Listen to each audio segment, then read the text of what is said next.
యెహోవా హస్తము నా మీదకి వచ్చెను. నేను ఆత్మవశుడనై ఉండగా యెహోవా నన్ను తోడుకుని పోయి ఎముకలతో నిండిన ఒక లోయలో నన్ను దింపెను. ఆయన వాటి మధ్య నన్ను ఇటు అటు నడిపించుచుండగా ఎముకలు అనేకములు ఆ లోయలో కనబడెను. అవి కేవలం ఎండిపోయినవి.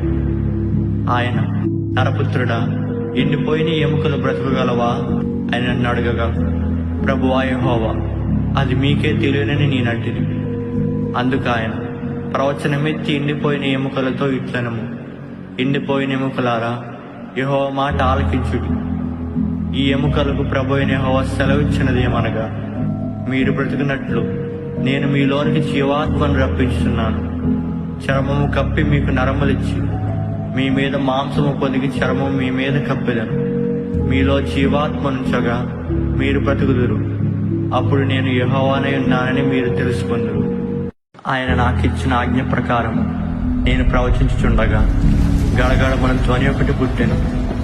అప్పుడు ఎముకలు ఒకదానితో ఒకటి కలుసుకొనెను.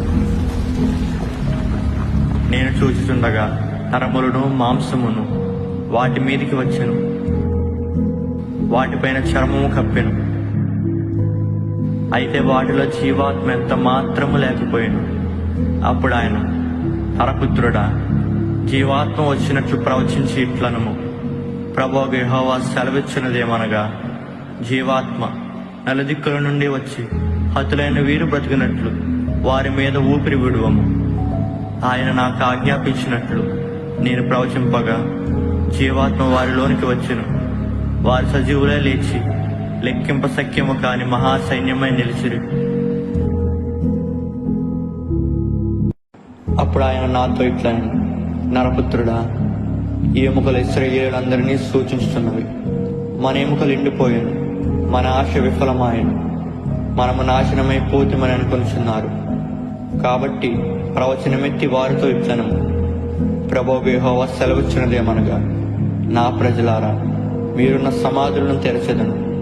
సమాధులలో నుండి మిమ్మల్ని బయటికి రప్పించి ఇశ్రాయేలు దేశంలోనికి తోడుకుని వచ్చేదను. నా ప్రజలారా, నేను సమాధులను తెరచి సమాధిలో ఉన్న మిమ్మలను బయటికి రప్పించగా నేను యెహోవానై ఉన్నానని మీరు తెలుసుకుందురు. మీరు బ్రతుకున్నట్లు నా ఆత్మను మీలో ఉంచి మీ దేశంలో మిమ్మల్ని నివసింపజేసేదను. యెహోవానగు నేను మాట ఇచ్చి దాన్ని నెరవేర్చునని మీరు తెలుసుకుందురు. ఇదే ప్రభువైన యెహోవా వాక్కు. ఆమేన్.